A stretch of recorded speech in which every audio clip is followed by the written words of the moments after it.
Also, hi to anyone who's online. Welcome to our event at the Satsin School of Management. This event is for Women Entrepreneurship Week 2022. This is in collaboration with Montclair State University. They have a global initiative to represent women in entrepreneurship all across the world. And so we're representing from Bangkok, Thailand. So this event today was a double event. So we also had a digital tools workshop earlier for women entrepreneurs, and we've been co-organized by We Can, which is a collaboration between the Canadian Chamber of Commerce and Space Bangkok, which is a social enterprise by women for women. And so can we have everybody start to migrate? It's good that the conversation is good, though. I'm very happy about this. And do you think I could get the attention of our moderators, speakers, panelists?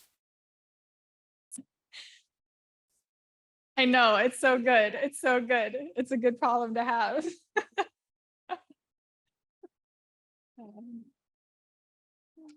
Welcome, everybody. Okay. Do you think if I maybe started calling their names? Ajahn Pin Pin. Oh, that happened. Okay, hello. I can call the rest of you if you want.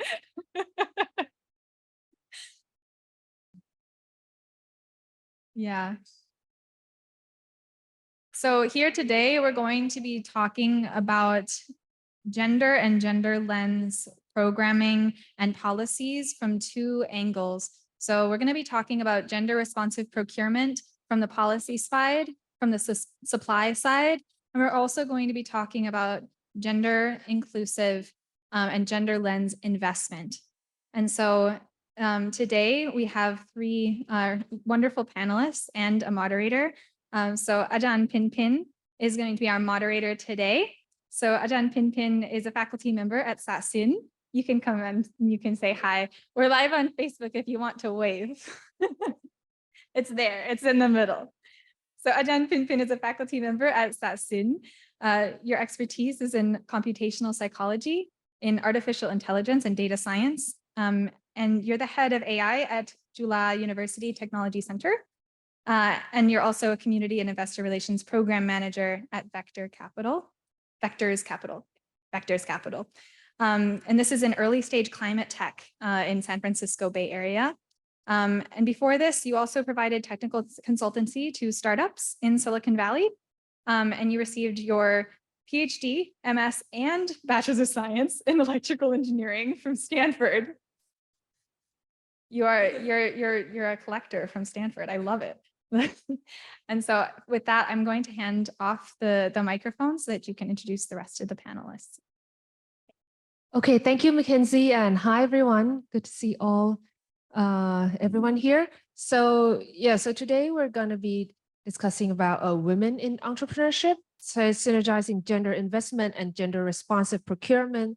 So let me introduce our amazing panelists. So first, Khun Siriporn Virati. She's the country program manager of women's economic empowerment at UN Women. Yeah, round of applause for Khun Siriporn. Previously, Khun Siriporn was a project management specialist at USAID Regional Development Mission for Asia and the regional coordinator for Asia and the Pacific Knowledge Gateway for Women's Economic Empowerment at UN Women. She was the program officer in migration, women's economic empowerment at the UN Women Regional Office for Asia and the Pacific. She was also responsible for a program focusing on promotion of safe migration for women, advocacy of gender responsive social protection, and the empowerment of indigenous women. Okay, our next panelist is not a woman, Paul Ark. Okay, so Paul Ark is an active venture capitalist and angel investor with a strong focus on ESG, impact, and sustainability. He's currently conducting doctoral research he's a DBA candidate here at Satsin, and his doctoral research is on the root causes of gender funding gaps in startup and venture capital ecosystems in Southeast Asia, with a focus on human cognitive biases and systemic biases from VC industry structures. And last but not least, Kun Nathida Jun Kietiwong. She's the CEO of Jarun Pesat, one of the leading pharmaceutical companies in Thailand and a 9-figure business. The company was founded 40 years ago and is a second-generation business. Products include advanced prescription drugs such as drugs for kidney failure, gout, osteoporosis, and are distributed to hospitals, clinics, and pharmacies all over the country. Hospitals and medical schools in Thailand are their main clients, but Darun Pesat also exports their drugs to other ASEAN countries such as Cambodia and Laos. So a round of applause for our panelists. Okay, so maybe let me start with the first question with Kun Siripon, that what is gender for you? What is gender responsive procurement, and what is the state of gender equity in supply chains in Thailand? All right. Okay. Very pleased to be here. Thank you for having me. Thank you for having you and Women. I'm very pleased to see some old faces here. So you know the word procurement, right? You buy things, you procure things, goods and service. Gender responsive procurement is the sustainable selection of goods and services that take into consideration the gender impact. And when I talk gender, it's not just about women or men. Gender and social inclusion means you think about all groups of population. You think about women, what needs that women have could be different from men. You talk about LGBTIQ plus group. You talk about ethnic minority. You talk about people with disability, and the list goes on. So basically, the data tell us that out of the global procurement value, the contract value globally, only 1% of that value goes to women-owned businesses. What does that tell you? What happens? While in Thailand, you see a lot of women entrepreneurs, you see a lot of women vendors, you see a lot of women-owned businesses.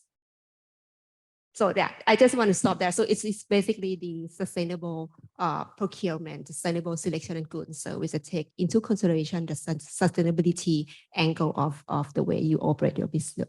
Only 1%. Yeah, that's the global data. Yeah. Oh, and that's global data. Oh my God. So yeah, so I guess I'll shift to Kun Paul.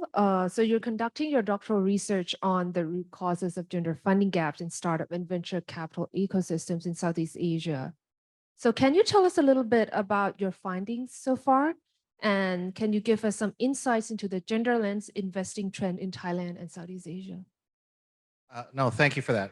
I wish I could share with you my findings, but because I'm at a very early stage, I'm actually planning my research now, so I don't have findings yet.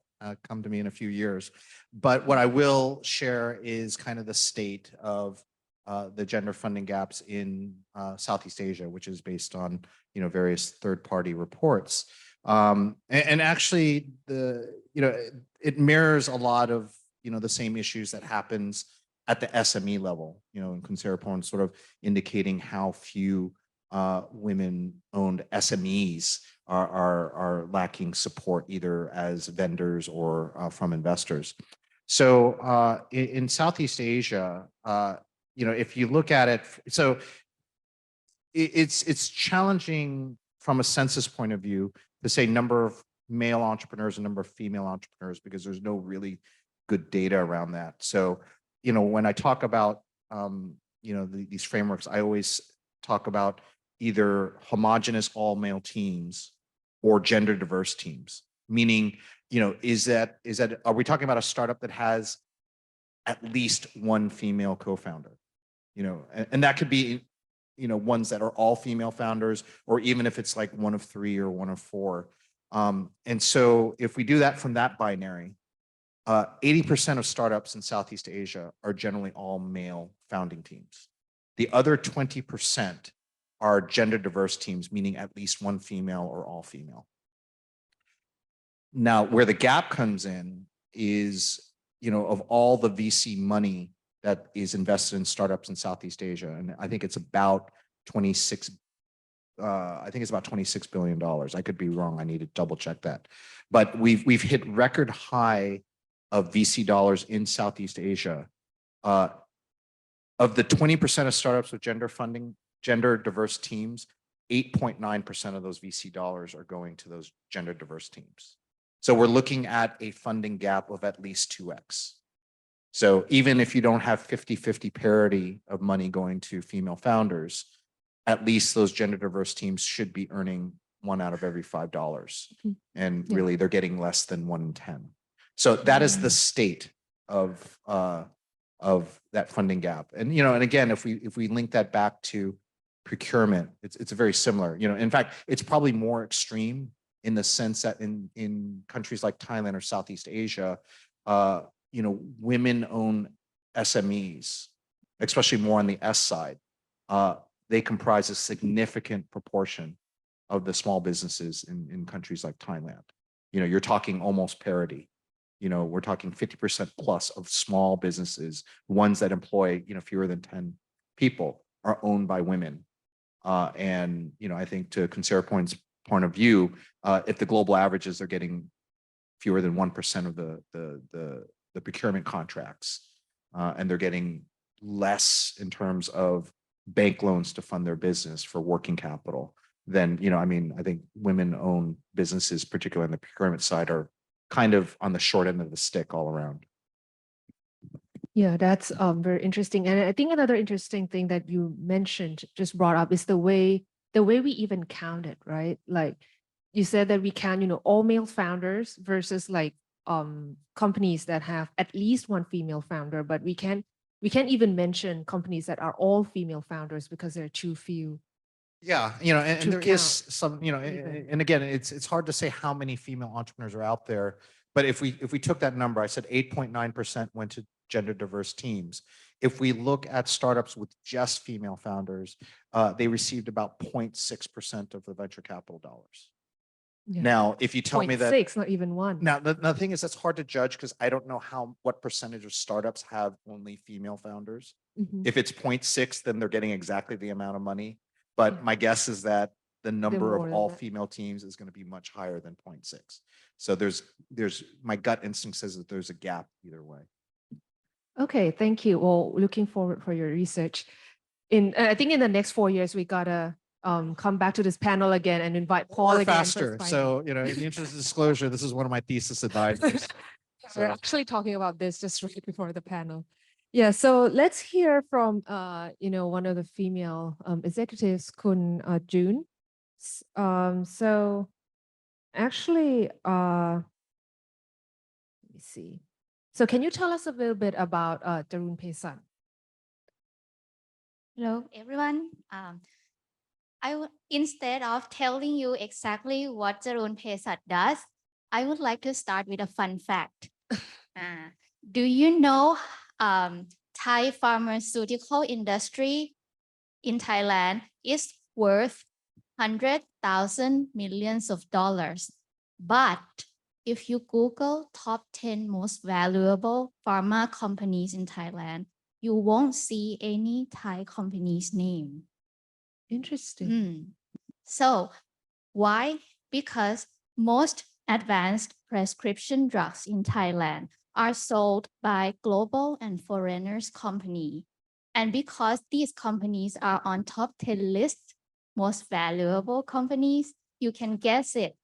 They sell drugs at a very high price and enjoy good profits. On the other hand, we have Thai pharmaceutical companies, right?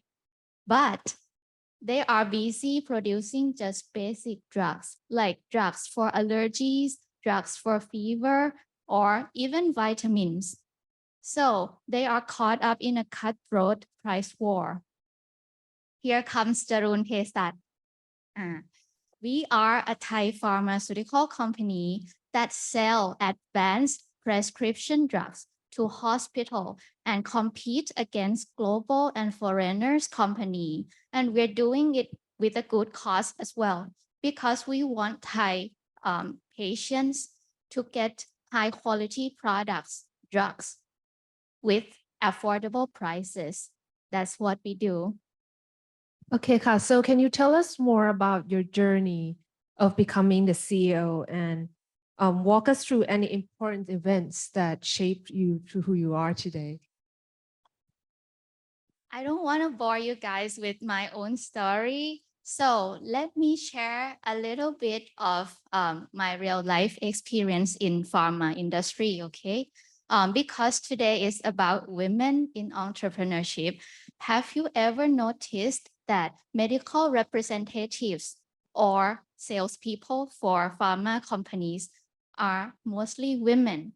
And have you ever noticed that they are pretty, right? Do you think that this is a coincidence? No, actually, this is the unspoken truth. When you apply for jobs like medical representatives and you get the degree that they want, you have the experiences that they want, but you don't look a certain way. They just don't pick you, right? And this is the problem. At Jarun Pesat, we do things differently because we judge people with their abilities, not their genders or not their appearances. And by doing that, we're giving them opportunities to earn money, to get jobs. And to be honest, some of my top salespeople, they were rejected from other pharma companies. But when they come to work for me, they thrive and they are happy too. So, as a business owner, what I get in return is that I have high quality people working for me. And because they are happy, they tend to stay longer. Yeah. Okay. So I think I would just like to dig a little bit more in probably the percentage of like the male female balance in the company. And I as you said, like some of the men, what you say, like pharma sales would mostly be women. So just wondering, for each roles, what are kind of like the percentage distribution for You mean in the industry in general or just in my company?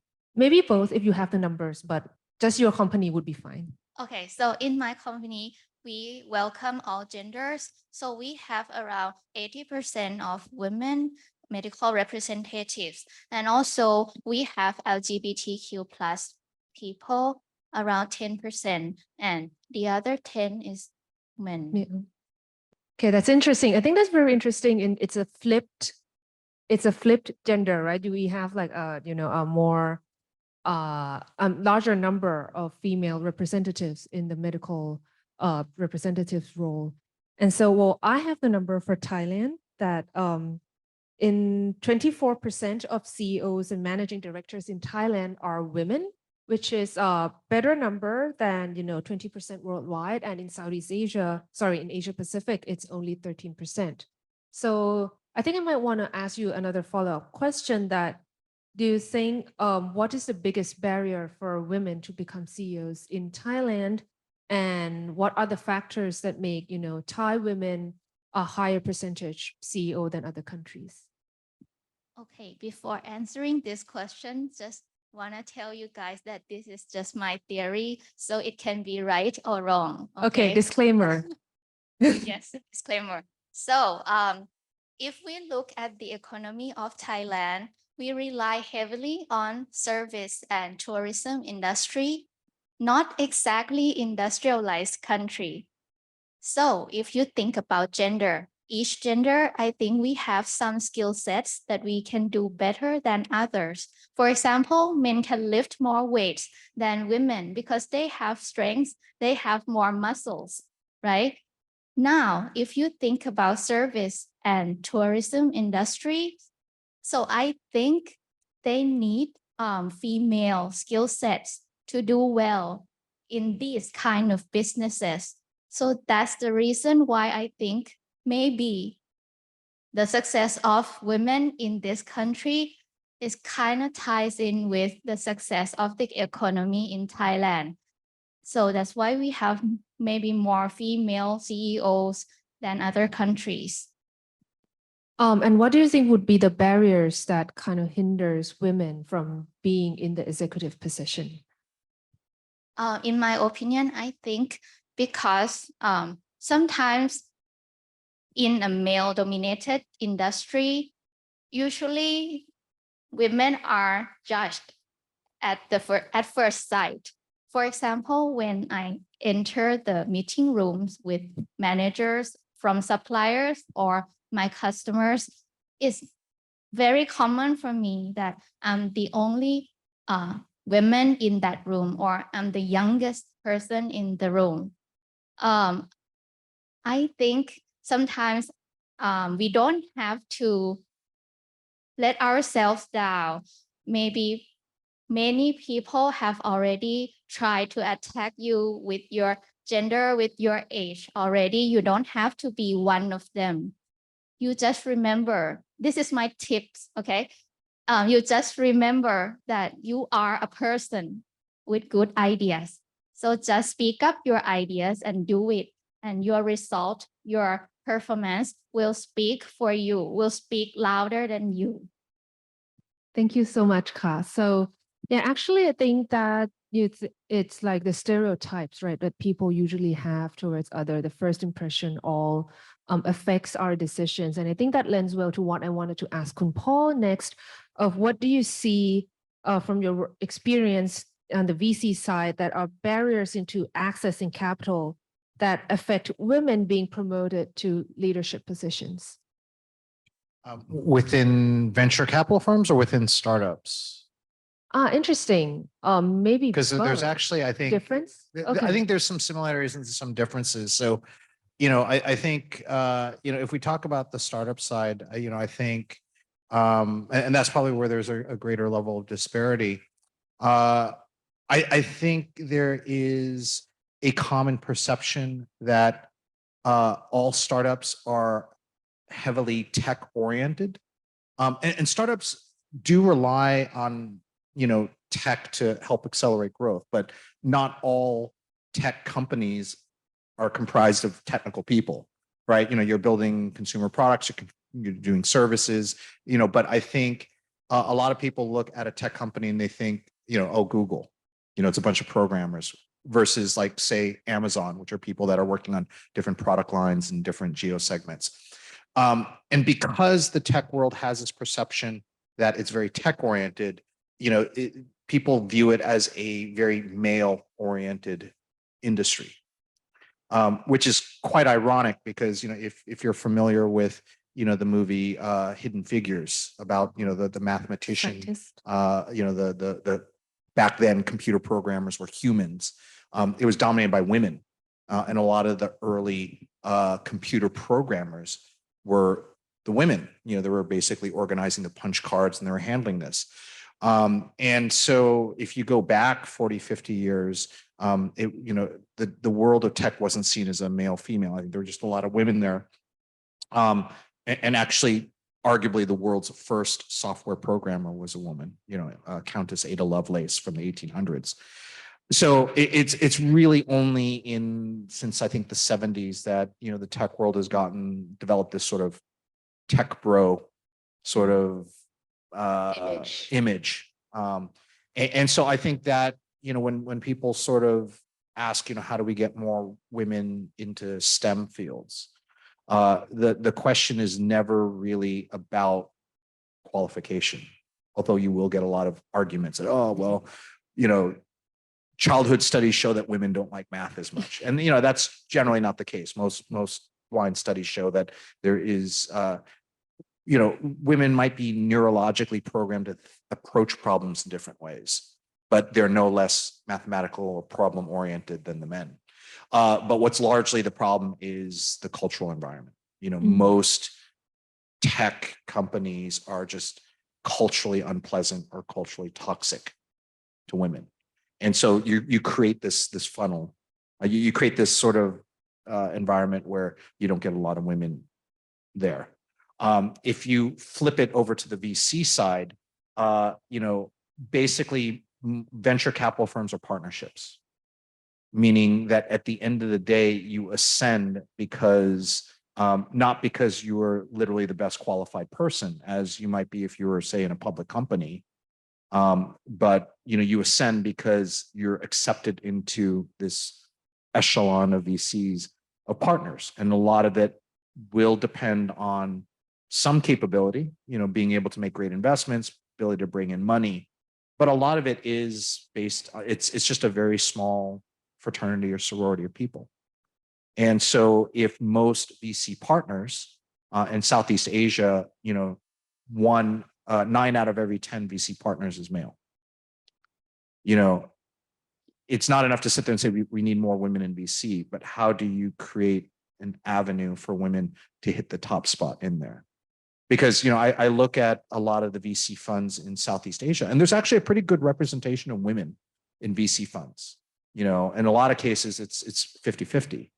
But if you look at the positions that women occupy, it's generally the junior VC positions. It's generally fund operations, fund administration. But the ones that actually have the reins on the purse strings or who have the ability to write the checks and open the wallet, it's generally the male investment professionals. So again, that I'm not offering any real creative solutions. I'm just really saying that, but you do have, a lack of women in each of these sides for very different reasons. I see. So how does that remedy in your work promoting gender lens investment? I guess it has a lot of impact. Well, so, gender lens investment, it's actually a very similar issue to, when you're asking what is gender responsive procurement. Because on one hand, you could sit there and say, female proprietors, owners. So, on the first definition for either gender lens investment or gender responsive procurement is to support women-owned businesses. But if you expand these definitions, it could be investing in businesses that cater to the needs and the welfare of women. So you could be gender responsive in your procurement with a male-owned business if there are a significant percentage of women who are earning an income from that business and who have an opportunity to succeed economically. So, if I own a business and I'm a male, but I'm making sure that there's no gender pay gap between my male and female workers in the same position, and I'm creating economic opportunities for them to climb up to senior leadership or to spin off and create new businesses, my business might be defined as being gender responsive if you procure from me. And the same thing goes from gender lens investment. I might invest in a male-owned startup that actually is providing opportunity for women in the company, or they're solving problems that are focused around women. Because a lot of startups, if you look at startups that serve areas around, say, women's health, those are really hard businesses to get funding. Because if you have a startup that's trying to solve, like, say, issues around menstrual cycles or solving period poverty, you might have a business that's pitching to a room of VCs, and the men will just have no idea of how big of a problem this is or how big of an economic opportunity is. So if you manage to find that VC that is willing to go that step, whether it's a male VC that says, I get the problem, let's fund it, or female, that might be considered gender lens investing, even if I'm not investing in a female-owned business. So I think expanding those definitions and making sure, because there are any number of female-owned businesses where they just treat their workers like crap, male or female. So it's like, hey, I'm supporting a female owner, but she's just horrible to her people. So from a sustainability perspective, net, that's just horrible. So it's probably important to keep in mind that it's not just who owns. That's one dimension of being gender responsive or gender inclusive, but it's really the welfare of men and women across the entire organization. Yeah, I think the point you raise is very interesting because it's not just the numbers, right? It's how you implement it would be what matters. And so consider upon, so what are the other aspects of women empowerment that you see in companies and investors, what they should be looking out for?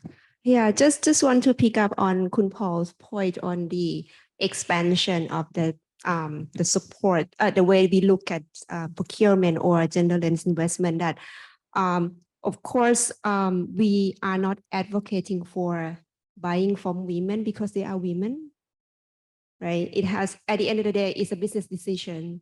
It's a maybe good value for money. Maybe value means like not just because the cheapest is the best, but in terms of the impact to the society, etc.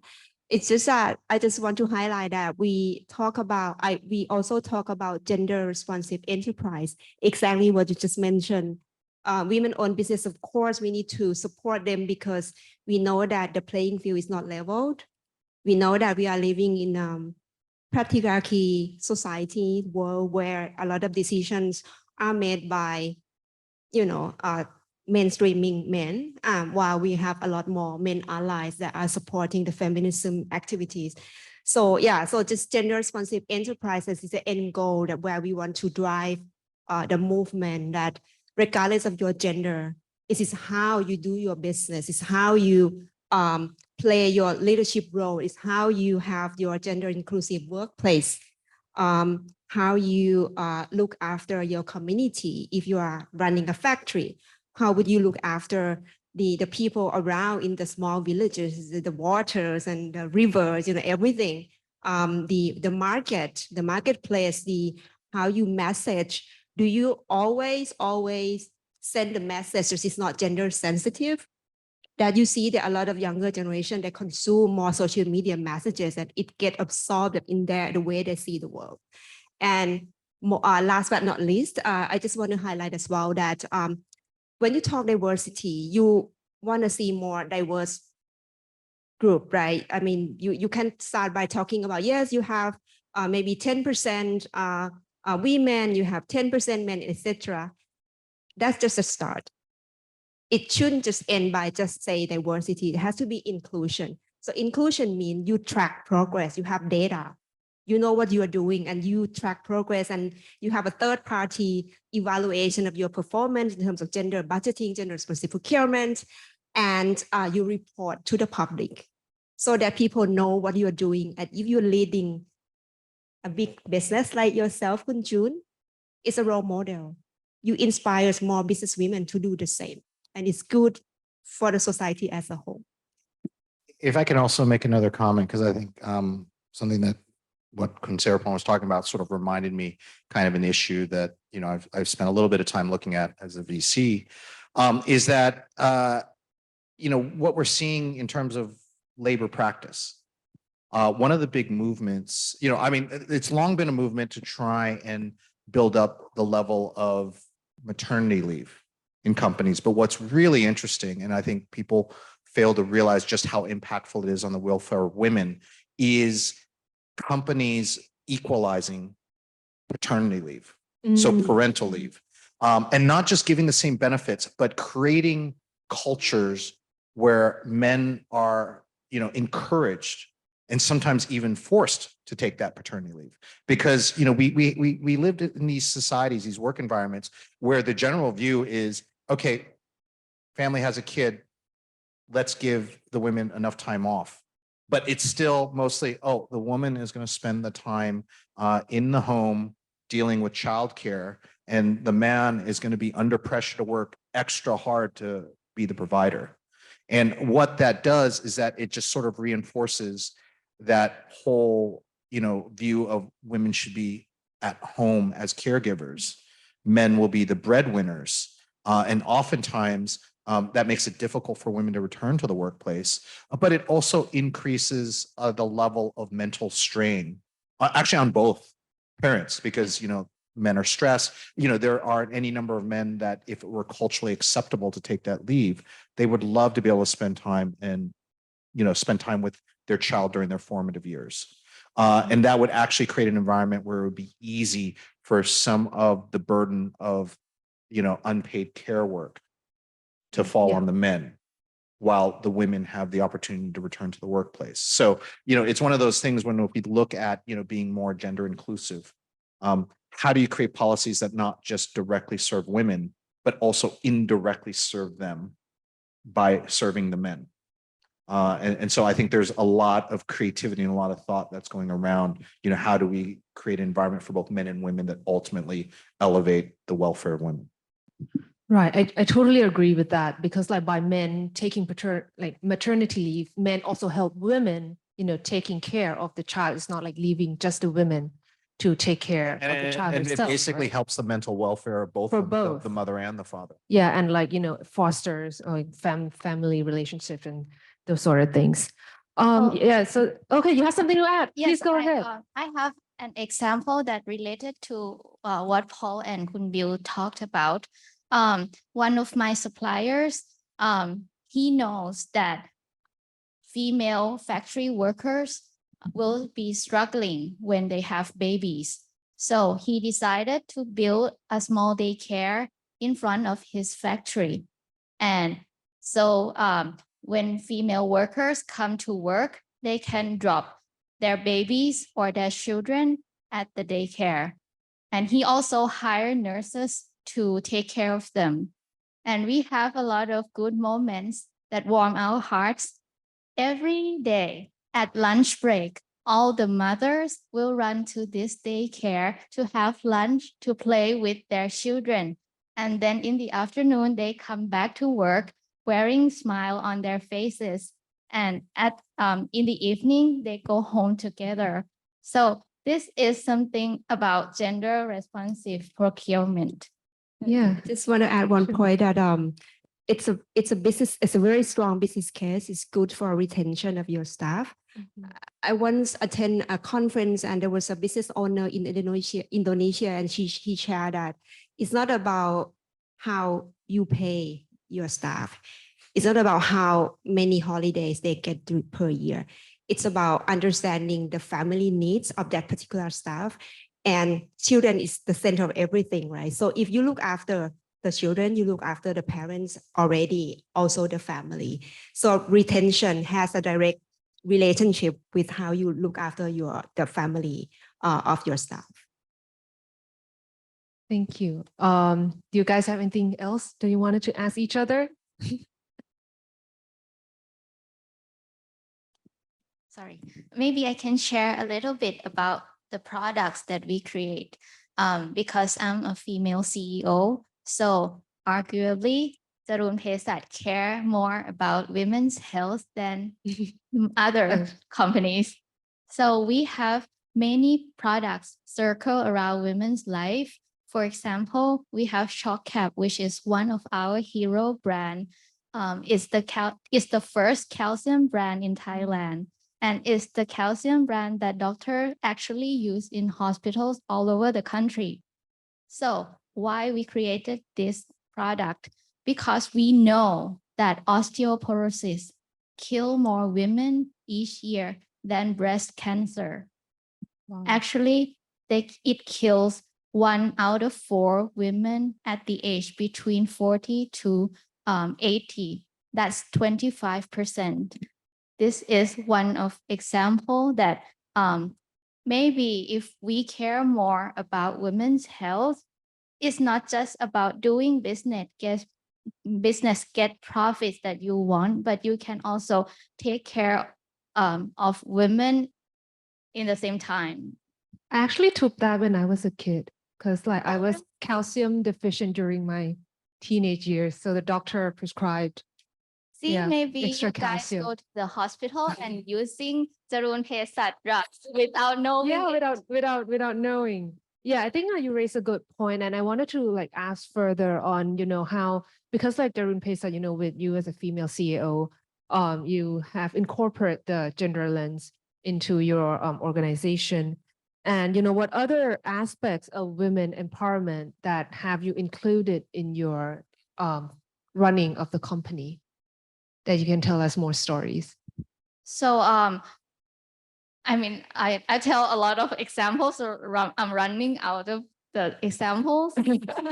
So actually because we have more women in our company than LGBTQ plus and men. So we try to empower women by giving them opportunities to be in our management levels so that they can help us support next generations of women, on and on and on. Okay, thank you, Kha. So now I think we can take questions from the audience. Do you have questions? If you have any questions for the panelists, I think someone will bring the microphone to you. Well, it's a small environment, you could just shout it out. Oh yeah, of course. And I'll repeat the question. No, I'll repeat the question for the online audience. I think we have a Facebook Live. Okay, please. Okay. This word gender responsive procurement is really relatively new to me as well. And we were talking previously about supply chain, and then in my head it was spinning, right? I was like, what does it mean? And I've been thinking now, has this been on purpose that women are not recognized within the supply chain? Because thinking about companies I have managed and have procurement, I thought about sustainable procurement, but I never thought about gender responsive procurement. And then I thought, most purchasing managers are male, right? So the problem is the source and the awareness. And being a leader in a company, maybe I need to work on creating awareness and not setting policies to say, oh, 50% off. This is in German, right? In German politics, we have that. We say you have so many women, and you were talking about crappy leaders before. I mean, yeah, if you don't have 50% good women and you hire 50%, maybe a lot of them shouldn't be in that position. So I'm more looking at the source of the problem and creating the awareness. Is that a better way? Because I always look for solutions. I mean, I'd love to comment on that, because I think, the situation, there's actually two aspects. One is the cultural aspect. The other one's a bit more systemic. I think you're right. In a lot of cases, when the procurement officers are male, I mean, that's why in the pharmaceutical industry, you have sales representatives who are very beautiful women, because they know that they are trying to influence, doctors and hospital procurement officers who are male. But part of it's also systemic in the sense that, if you look at sort of, all the sort of SMEs that, a company might draw from for their supply chain, women-owned businesses tend to be structurally smaller. They tend to be more on the S and the M side versus the larger companies that might be either very diverse or male-owned on the M and the L side. And for a lot of companies, it's just more economical if they source from, larger companies that are able to, supply at scale. So it is challenging if you want to use the same, you want to procure the same volume, but rather go through 3 large suppliers, you're going through 30 small women-owned businesses. So a lot of it is just a question of scale. And that is not a question of awareness. That is a question of, is the business environment, our banks, our governments providing the types of resource support that these small businesses need, particularly women-owned businesses, so that they can scale.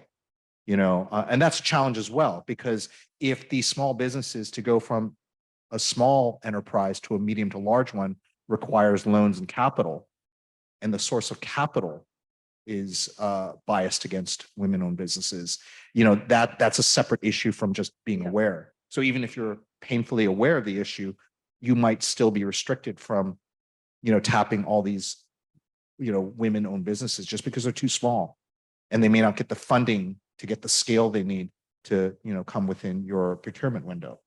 So, that's a challenge beyond just awareness. There are a lot of systemic issues. And I think we're talking about policy at the very beginning. A lot of this is stuff that, we can't fix as individuals, that government officials, business leaders, lenders, they need to start thinking about these things. Yeah, so let's start with creating awareness, right? Because I mean, I've been in business for many years, and gender responsive procurement, I've never thought about it. Right. It's a new concept in this region. It's been around for a while in other regions like in Africa, in Latin America, in Europe. So yeah, awareness raising is it's the first step, of course. I just want to add one example to Kun Paul's point about scaling for women entrepreneurs. We had some data collection in the past 3 years when we support women-owned businesses, women entrepreneurs. And one thing that they run against when they go and talk to the bank and they want to borrow money from the bank, the women would get this question, what is your plan B if you fail? What would you do if you fail? Do you have plan B? Do you have plan to borrow money from your families, etc.? But the men will get the question, how do you see yourself in the next 10 years? So the gender bias is chronic. It's there. And it's going to be there if we don't address this bigger ecosystem. It's not just about the awareness. That's actually an So- issue that is endemic to the VC industry. And I think we were having this conversation talking about my thesis, is that a lot of times male entrepreneurs will be asked about vision and growth. So yeah, how big will this market become? What are your plans to achieve? So it's less about what men have actually accomplished and where they plan to go versus female founders, where it's tend to be more defensive and risk oriented. So, how do you plan to defend your market share? What is your plan B if you fail? It's more about what have you done? So if a woman says, I basically, created 3 generations of product and generated, $2 million of business, that sounds less exciting than to say, my industry is going to be a $5 billion industry in 5 years. And I'm going to capture 20% of that. It's a little bit about, your report card versus, future science fiction type of numbers. And so that orientation, VCs tend to be biased towards grand vision and growth and less about, what's been done in the past. So yeah, those types of questions that's probably where you're seeing overlap both in the VC startup space as well as sort of the general SME procurement space. Okay, so on that note, from your experience or where you come from, do you think that there's a certain aspect that the women also do it to themselves by not thinking big enough? Or by questioning themselves? Because sometimes women have that tendency to say that we always have a wall and say that we have to be defensive, but we could do much more. I'm going to say, so now you're sort of moving into the second aspect of my research, because part of no, because again, I think my research around funding gaps, one aspect is the biases on the investor side. The other is sort of behavioral characteristics on the entrepreneur side. And so, I think, and again, I don't want to paint a broad paintbrush across genders, but there's always a lot of talk about, oh, well, women sort of suffer from the imposter syndrome. They're always worried about whether they're qualified enough. And again, in ways that sort of might impact their posture or body language. And again, because women don't want to talk about things they haven't done. I think there's some studies that show that for any particular job description in a company, a woman will apply if she is, about 100% qualified. She meets all the qualifications. Whereas men will sit there and say, well, I meet about 60% of that. I think I'll go for it. Yeah, or less. In my case, it's like, once I hit 10%, I'll, speaks English there. That's enough for me. No, but, and again, what that winds up happening is, you have this perception gap. So if you take an equally qualified male and an equally qualified female, if a woman generally statistically suffers from imposter syndrome, she will downplay her capability. So she will look less qualified from the male. At the same time, you have this effect called the Dunning-Kruger effect, which is basically overconfidence. People who are incompetent will overestimate their ability. And there are some studies that men tend to suffer from Dunning-Kruger more than women. So where you have people of equal level, the woman will not only underplay, but the man will overplay. And that will just create a very, very wide perception gap in capability. And so the question is, how do you correct for that? So it's not, it's not just, oh, women need to be more confident and women need to do power poses, but how do you actually either get men to come down to planet Earth or get VCs or investors to call them out like, hey, that sounds great, but let's talk about reality. You know, I know that you want to colonize Mars in 20 years, but the reality is a little bit more down there. So to your point, yes, that is very much of an issue. And the open question is, how do you correct for these effects?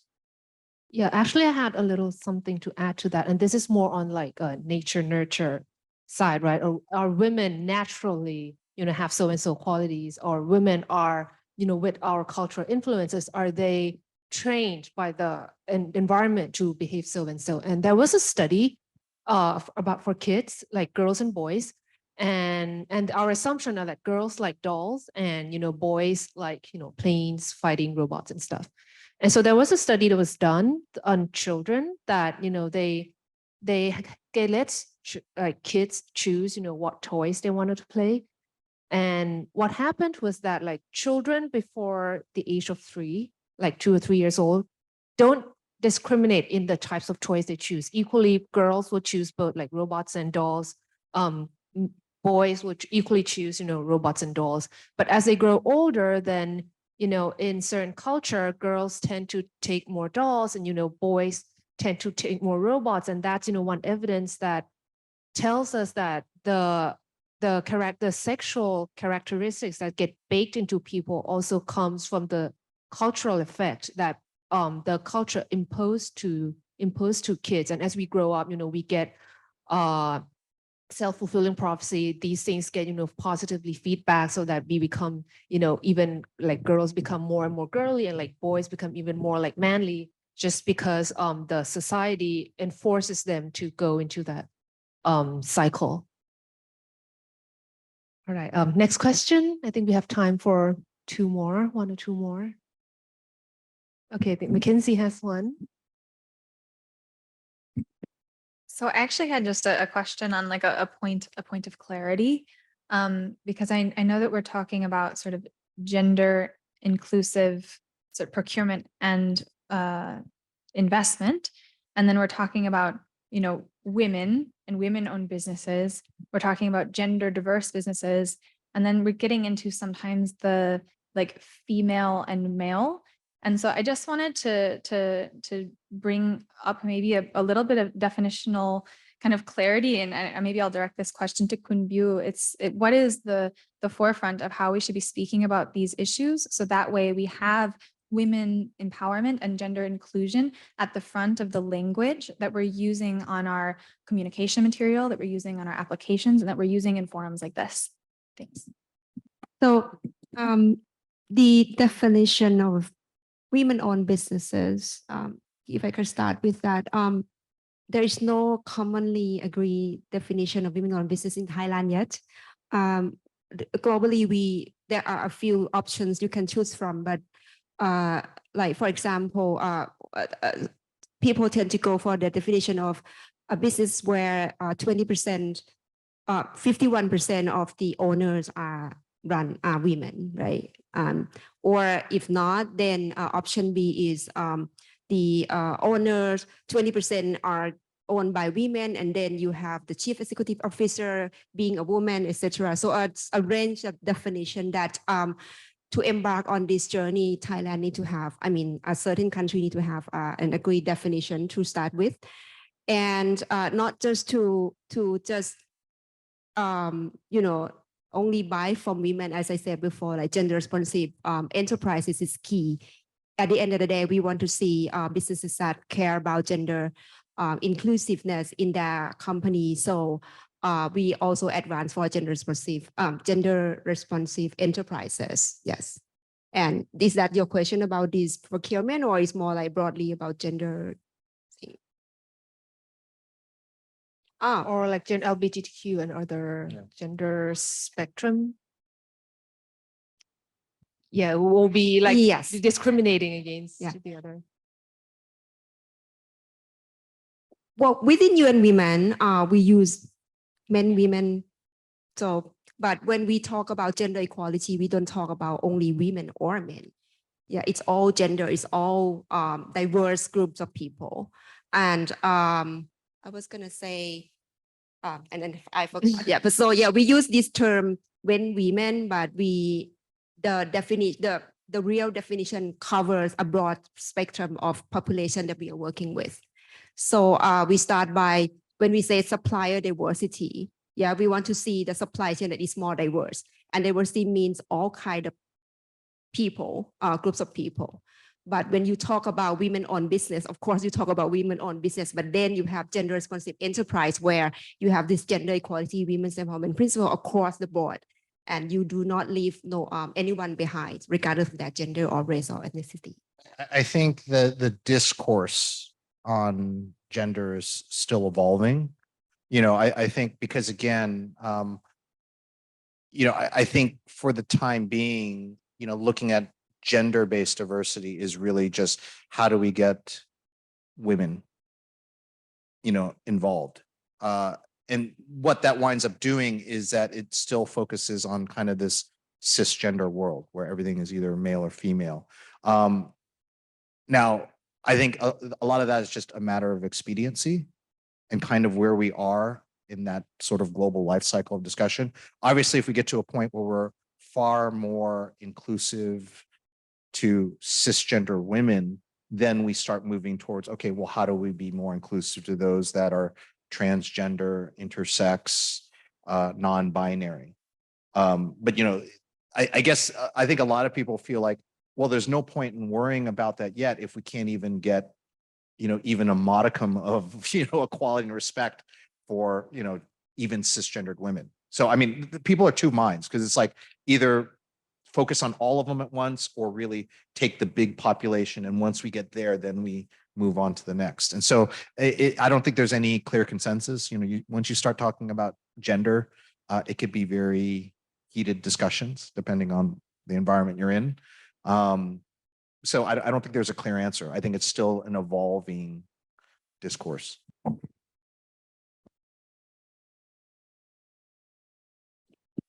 Sawadee.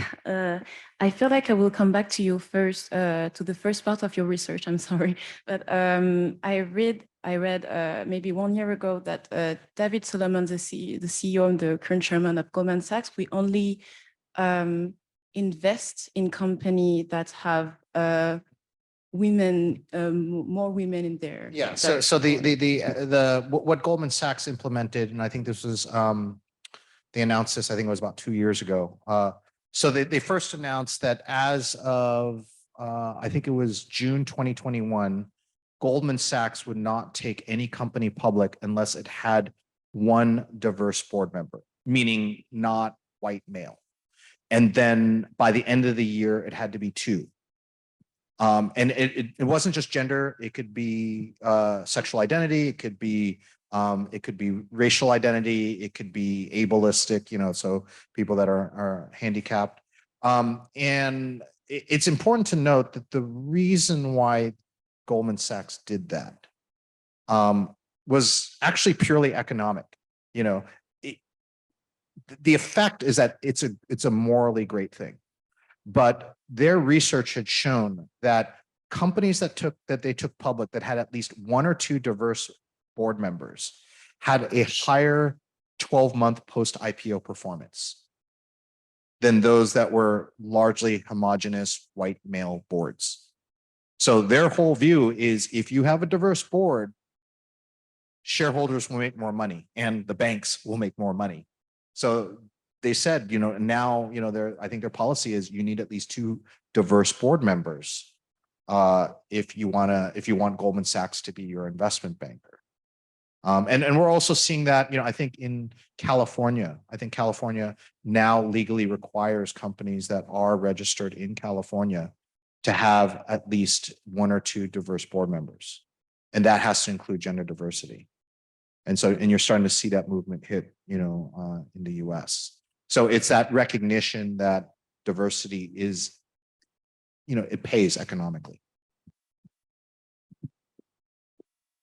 Okay. Yeah, I think we run out of time.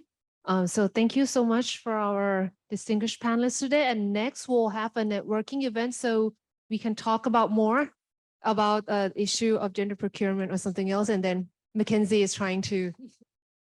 Yes, oh, you have some other programs? Oh, from PIF gifts for the panelists. Okay, I totally missed that. Okay, Lars. All right, maybe you can come in the center and we can take a good Oh, yeah. picture. Yeah, come on in the center. Pose in the middle. so Yeah, they can- pose in the middle. So,